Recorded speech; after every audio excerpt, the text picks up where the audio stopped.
Boa noite, Zuca, meu amigo. Seja bem-vindo.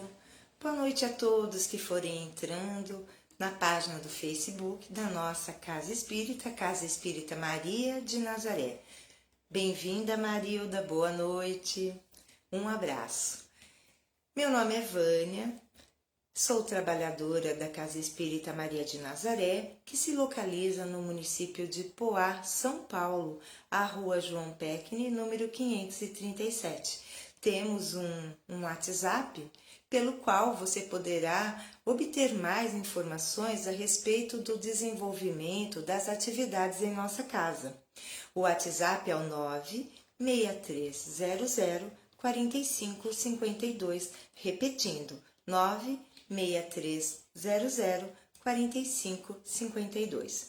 A nossa casa oferece atividades todos os dias, além também de apresentar atividades virtuais. Bem-vinda, Cidinha, melhoras, minha querida. Seja bem-vinda, boa noite. Então, a nossa casa, ela funciona de segunda a domingo. No domingo, às 9 horas da manhã, palestra. Na segunda-feira, às 19h30, assistência espiritual, com palestra, passe. Toda vez que uma atividade ela tem palestra, ela é acompanhada pelo passe e pela água fluidificada. Então, já na terça-feira, nós temos estudo do Livro dos Espíritos, das 19 às 20. Quarta-feira, às 20 horas, palestra. Na quinta-feira, temos duas atividades a saber. No período da tarde, das 15 às 16, estudo de obras doutrinárias. Das 16 às 16h30, permanecem na casa somente os trabalhadores, os médiuns, para uma sessão de desobsessão, uma reunião mediúnica também de assistência espiritual. Já à noite, às 19 horas, nós temos um tratamento de apometria. É um tratamento complementar, energético, e para participar deste tratamento é necessário agendar-se pelo WhatsApp. Não tem como a pessoa chegar e achar que vai ser atendida, porque demanda todo um preparativo, a pessoa vai receber informações imprescindíveis para que ela seja atendida sempre às quintas-feiras, né, às 19 horas. Então, você tem interesse de passar pelo tratamento apométrico? Agende pelo nosso WhatsApp. Já na sexta-feira, às 19 horas, nós temos uma palestra com cunho evangélico, porque ela se baseia num texto, num tema do Evangelho segundo o Espiritismo. Quero dar as boas-vindas a Julian Ricardo e a Brandina. Sejam bem-vindos, meus irmãos. Muita paz, muita luz. Então, essas são as nossas atividades presenciais. Vamos às atividades virtuais. Eu creio que o curso básico de Espiritismo já está em suas últimas aulas, mas para o ano de 2023, certamente teremos mais curso online e aí, oportunamente, divulgaremos.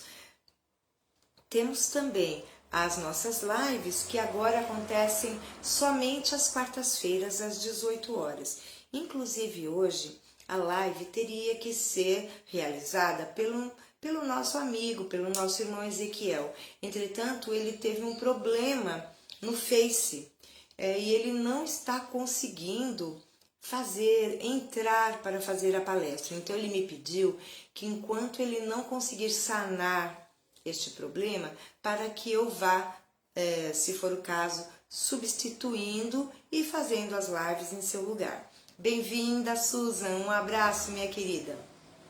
Então, de atividades online, nós temos as lives, o curso básico de Espiritismo que está no fim, e também temos o Evangelho online, todo último domingo de cada mês, às 16 horas.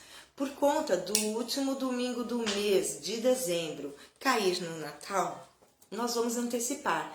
Então, nós faremos o nosso Evangelho online dia 18. Então, quem desejar participar, não sabe como, basta entrar em contato pelo nosso WhatsApp, manifestar o interesse de participar do Evangelho Online, que receberá um link. Uns 5 minutinhos antes, no dia 18, às 15h55, 5 para as 4, vai receber o link e vai poder participar conosco do Evangelho. Queridos irmãos, esses eram os nossos recados. Lembrar também que no dia 11 de dezembro, um domingo, nós teremos o nosso yakisoba. Nós estamos vendendo yakisoba para fazer a reforma do telhado, porque há tempos atrás houve um destelhamento devido a uma chuva muito forte. Então, nós queremos então reforçar essa estrutura e estamos fazendo alguns eventos para arrecadar, recursos. Então, quem desejar participar, no dia 11 de dezembro, vai ser servido marmitex e está no valor de R$30.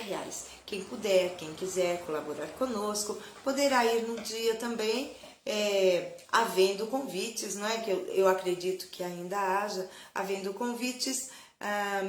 É bom se informar pelo nosso WhatsApp se ainda temos yakisoba. Então, só lembrando, a partir das 11h30 do dia 11 de dezembro, é um domingo, tá bom?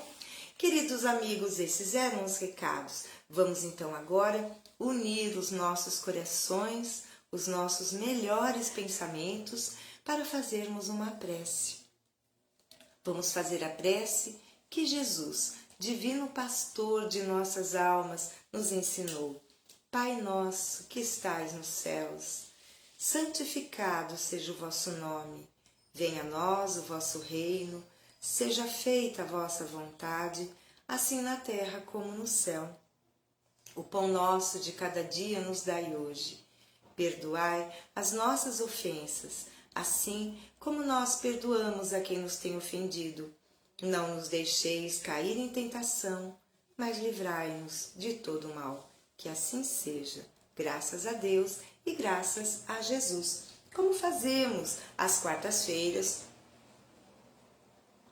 nós vamos estudar de forma ligeira 3 obras ligadas à doutrina espírita. A obra Caminho, Verdade e Vida, ditada por Emmanuel ao nosso Chico, o Evangelho segundo o Espiritismo e, por fim, o Livro dos Espíritos. Então, vamos lá iniciar com um texto do livro Caminho, Verdade e Vida. É a lição de número 39, intitulada Entra e Coopera. E ele, tremendo e atônito, disse: Senhor, que queres que eu faça? Respondeu-lhe o Senhor: Levanta-te, entra na cidade e lá te será dito o que te convém fazer. Atos, capítulo 9, versículo 6. Esta particularidade dos Atos dos Apóstolos reveste-se de grande beleza para os que desejam compreensão do serviço com o Cristo. Se o Mestre aparecera ao rabino apaixonado de Jerusalém, no esplendor da luz divina e imortal, se lhe dirigira palavras diretas e inolvidáveis ao coração, por que não terminou o esclarecimento, recomendando-lhe, ao invés disso, entrar em Damasco a fim de ouvir o que lhe convinha saber? É que a lei da cooperação entre os homens é o grande e generoso princípio, através do qual Jesus segue, de perto, a humanidade inteira, pelos canais da inspiração. O Mestre ensina os discípulos e consola-os através deles próprios. Quanto mais o aprendiz lhe alcança a esfera de influenciação, mais habilitado estará para constituir-se em seu instrumento fiel e justo. Paulo de Tarso contemplou o Cristo ressuscitado em sua grandeza imperecível, mas foi obrigado a socorrer-se de Ananias para iniciar a tarefa redentora que lhe cabia junto dos homens. Esta lição deveria ser bem aproveitada pelos companheiros que esperam ansiosamente a morte do corpo, suplicando transferência para os mundos superiores, tão somente por haverem ouvido maravilhosas descrições dos mensageiros divinos. Meditando o ensinamento, perguntem a si próprios o que fariam nas esferas mais altas se ainda não se apropriaram dos valores educativos que a Terra lhes pode oferecer. Mais razoável, pois, se levantem do passado e penetrem a luta edificante de cada dia na Terra, porquanto, no trabalho sincero da cooperação fraternal, receberão de Jesus o esclarecimento acerca do que lhes convém fazer. Entra e coopera. Então, esta passagem nos mostra Paulo de Tarso, que no dizer de Emmanuel é o rabino apaixonado de Jerusalém. Não nos esqueçamos que Saulo, porque ele nasceu Saulo e depois se converteu e passou a ser Paulo, mas Saulo de Tarso era um rabino, portanto, era um dos grandes intelectuais, de inteligência vibrante, mas ele era um fariseu. Então, ele estava a caminho de Damasco para perseguir cristãos, não é? E até mandar matar, enfim, com todo o poder que ele tinha, conhecimento. Então, ele tem aquele encontro inestimável com o Mestre Jesus. E então, quando Jesus se mostra a Saulo, ele indaga dele: Saulo, Saulo, por que me persegues? Numa clara alusão de que, ao perseguir cristãos, Saulo perseguia ao próprio Cristo. E então, Saulo acaba fazendo a pergunta, porque ele percebe que tudo que ele crera, então, havia sido em vão, e que o verdadeiro mestre, a luz que Paulo deveria seguir, era o Cristo. Então, ele pergunta, trêmulo e atônito: Senhor, que queres que eu faça? E ele pergunta, porque ele sabe que se o Cristo apareceu para ele, é porque ele deveria contribuir de alguma forma para distribuir esta luz onde quer que passasse. Mas Jesus não diz tudo a ele, pede a ele que vá tratar com Ananias, que ele entre na cidade, e neste momento Saulo está cego. Ele está cego diante de tanta luz de Jesus, era demais para os seus órgãos visuais, para os seus olhos físicos. Mas Ananias restitui-lhe a visão. Ananias, que seria cruelmente perseguido por Saulo, passa agora a tratar Saulo e restituir-lhe a visão. Então, essa lição nos mostra que devemos cooperar e não ficar imaginando que só porque ouvimos coisas sublimes, mensagens iluminadas, que nós já teremos direito a participar de instâncias superiores, absolutamente, porque todos nós precisamos entrar na vida para cooperar fraternalmente uns com os outros. Esta é a mensagem de hoje. Então, ficar imaginando, querendo desencarnar para viver uma vida mais plena e feliz, enquanto nós não aprendermos tudo o que a Terra tem a nos oferecer na categoria de mundo de expiações e provas, não há como aspirar a mundos superiores. Somos eternos aprendizes. Aprendamos a cooperar. E o mais Deus fará. Graças a Deus. Então, nós vamos agora para uma mensagem de O Evangelho segundo o Espiritismo. Estamos no capítulo 8º, intitulado Bem-aventurados os puros de coração, palavras de Jesus no Sermão do Monte, ou da montanha, em que ele diz: Bem-aventurados os puros de coração, porque verão a Deus. nós leremos uma instrução dos Espíritos no item 20. O item 20 ele é extenso, portanto, vou ter que pensar, fazer um resumo para que possamos comentar a respeito.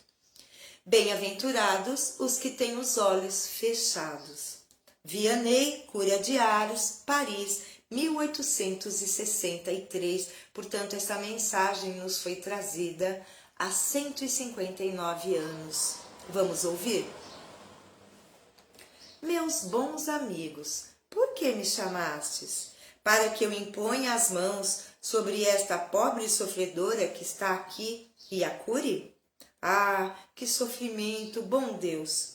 Perdeu a vista e as trevas se fizeram para ela. Pobre criança, que ore e espere. Eu não sei fazer milagres, eu, sem a vontade do bom Deus. Todas as curas que obtive e que conheceis, não as atribuais senão àquele que é o Pai de todos nós. Nas vossas aflições, voltai sempre os vossos olhos para o céu e dizei, do fundo do vosso coração, meu Pai, curai-me, mas fazei que a minha alma doente seja curada antes das enfermidades do corpo, que minha carne seja castigada se necessário, para que a minha alma se eleve para vós com a brancura que possuía quando a criastes. Após esta prece, meus bons amigos, que o bom Deus sempre ouvirá, a força e a coragem vos serão dadas, e talvez também a cura que temerosamente pedistes, como recompensa da vossa abnegação.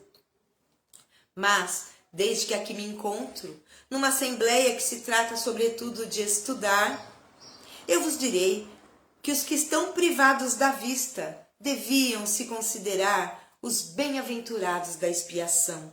Lembrai-vos de que o Cristo disse que era necessário arrancar o vosso olho se ele fosse mau, e que mais valia atirá-lo ao fogo que ser a causa da vossa perdição. Ah, quantos existem sobre a terra que um dia maldirão nas trevas por terem visto a luz. Ó sim, como são felizes os que na expiação foram punidos pelos olhos.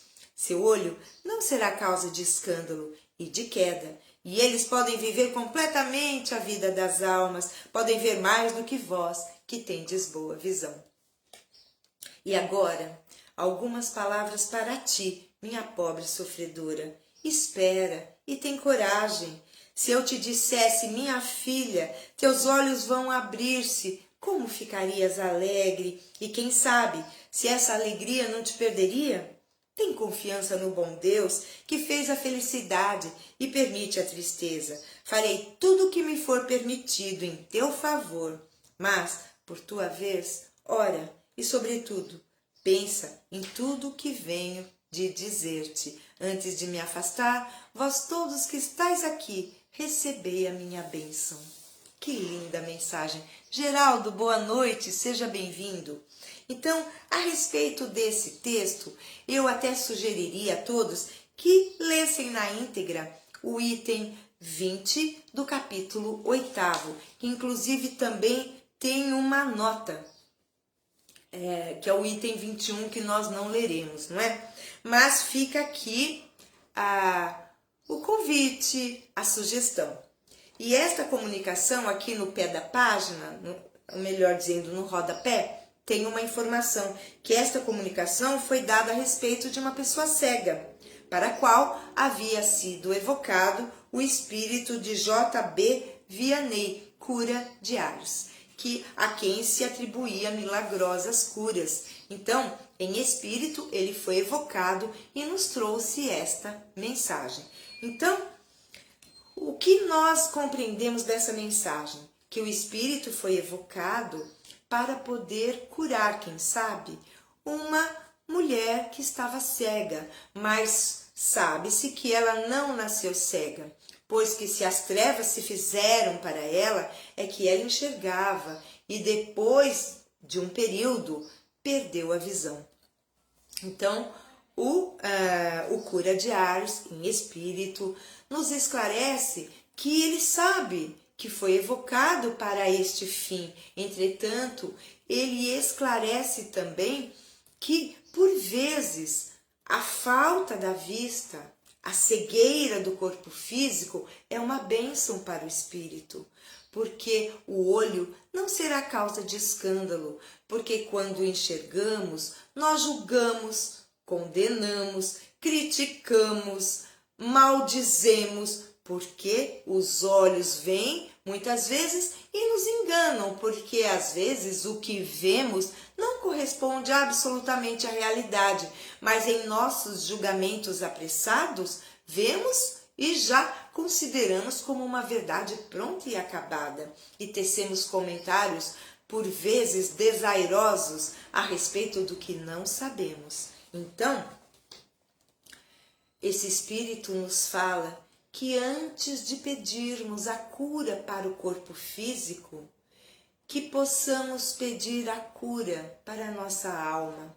E a cura para a nossa alma é, indubitavelmente, fazer o bem, pensar o bem, falar o bem, sentir o bem e agir no bem. É esta a cura.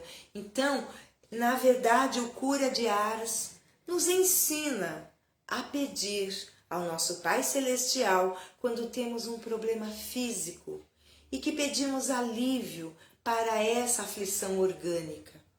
Que possamos pedir, mas antes que a nossa alma faça por merecer esta cura, se Deus assim o permitir. Mas se não adquirirmos a cura, o Espiritismo nos esclarece, nos ensina que é o melhor que vai acontecer conosco, porque nosso Pai Criador sempre quer o melhor para nós. As dificuldades, os percalços, as doenças, as limitações que nos acometem, tem sempre um programa para nos fazer avançar intelectual e moralmente. Nunca percamos de vista isso. Então, saibamos pedir e tenhamos a resignação, a aceitação, a compreensão necessárias quando Deus não promove a cura que tanto queremos, sabedores de que o fato de não ter curado o corpo é um benefício inenarrável para o espírito. E lembremos que somos espíritos vivenciando uma experiência material, mas somos eternos, imortais, e o que nós levaremos em nossa bagagem não é nada que tenhamos adquirido materialmente na Terra. Somente o bem que fizermos, as conquistas, as virtudes que pudemos amealhar ao longo das nossas tantas existências. Graças a Deus. Esses eram os comentários e agora nós iremos para uma questão de O Livro dos Espíritos. Estamos na sequência, questão de número 668. Kardec vai indagar. E esta questão tem como subtítulo Politeísmo. Vamos lembrar que o politeísmo é a crença em muitos ou vários deuses. Então, se contrapondo ao monoteísmo. Mono é um. Então, é um Deus único, a crença num Deus único. Então, nós sabemos que na antiguidade e até hoje temos exemplos de religiões, enfim, que são politeístas. Então, vamos à questão que Kardec aborda e os espíritos superiores vão responder. Os fenômenos espíritas, sendo produzidos desde todos os tempos e conhecidos desde as primeiras eras do mundo, não podem ter contribuído para a crença da pluralidade dos deuses, para a crença em muitos deuses? Então, o que Kardec diz fala dos fenômenos espíritos, então, da comunicabilidade, das materializações. Então, isso não é uma prerrogativa do espiritismo, A mediunidade é um termo que foi criado por Kardec na codificação espírita, entretanto, ela é de todos os tempos, desde que os espíritos passaram no planeta Terra a habitar um corpo humano, a mediunidade os acompanhou.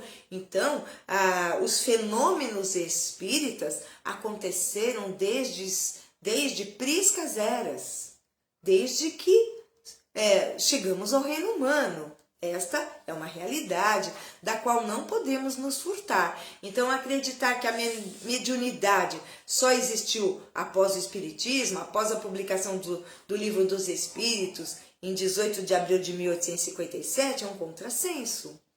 É que a mediunidade ela foi esclarecida, estudada, isto sim, sob um ponto de vista científico também. Entretanto, os fenômenos pululam desde remotas eras. Então, Kardec quer saber se esses fenômenos não teriam contribuído para que a sociedade primitiva acreditasse em vários deuses. E eles respondem, sem dúvida, porque para os homens que chamavam Deus a tudo que era sobre-humano, os espíritos pareciam deuses, com certeza. Não é? Então imaginemos, aparecia, sumia, fazia previsões, não é? Então era algo assim que estava para muito além do que o ser humano no corpo físico poderia realizar. Então, sim, o que os espíritos nos garantem é que esses fenômenos contribuíram para que as crenças se tornassem politeístas, acreditassem em vários deuses. E dizem mais. E também por isso, quando um homem se distinguia entre os demais pelas suas ações, pelo seu gênio ou por um poder oculto que o vulgo não podia compreender, o vulgo eram as pessoas comuns, não é? Que não poderiam compreender, faziam dele um deus e lhe rendiam culto após a morte. Então, vamos imaginar se alguém tivesse uma mediunidade, que benzesse, que tivesse uma mediunidade de cura, depois da morte, era tido como um Deus. Então, claro, isso contribuiu enquanto a humanidade se recolhia à sua primitividade. A partir do momento que a humanidade passou a se esclarecer com o passar do tempo, essa crença em vários deuses foi diminuindo a ponto de hoje não ser tão significativa. E a crença num Deus único ser assim, vamos dizer, tem um destaque maior na comunidade planetária, não é? Então, meus amigos, eram essas as considerações. Quero agradecer enormemente a presença de todos. É uma alegria poder partilhar um pouquinho do Espiritismo, levar até você, que acaba não conseguindo estar em nossa casa espírita, mas eu agradeço porque vocês nos dão a sustentação necessária com suas vibrações amorosas, as intuições que nos chegam, sempre favorecem a todos nós. Muito, muito obrigada. Desejo a todos um resto de semana abençoado e na próxima quarta-feira, se o Ezequiel conseguir resolver a questão do Face dele, ele fará a palestra. Caso contrário, teremos um encontro marcado daqui uma semana para fazermos mais um estudo breve e ligeiro de 3 obras da doutrina espírita. É com muita alegria que desejo muita paz, muita luz a todos vocês e vamos encerrar com uma prece e fazendo um link com a Casa Espírita Maria de Nazaré, vamos homenagear Maria, nossa mãe, nossa protetora, mãe de Jesus. Ave Maria, cheia de graça, o Senhor é convosco. Bendita sois vós entre as mulheres, bendito é o fruto do vosso ventre, Jesus. Santa Maria, ó Mãe de Jesus, rogai por nós, seus filhos, agora e na hora do nosso desenlace, que assim seja. Graças a Deus e graças a Jesus. Até a próxima, meus amigos. Fiquem com Deus.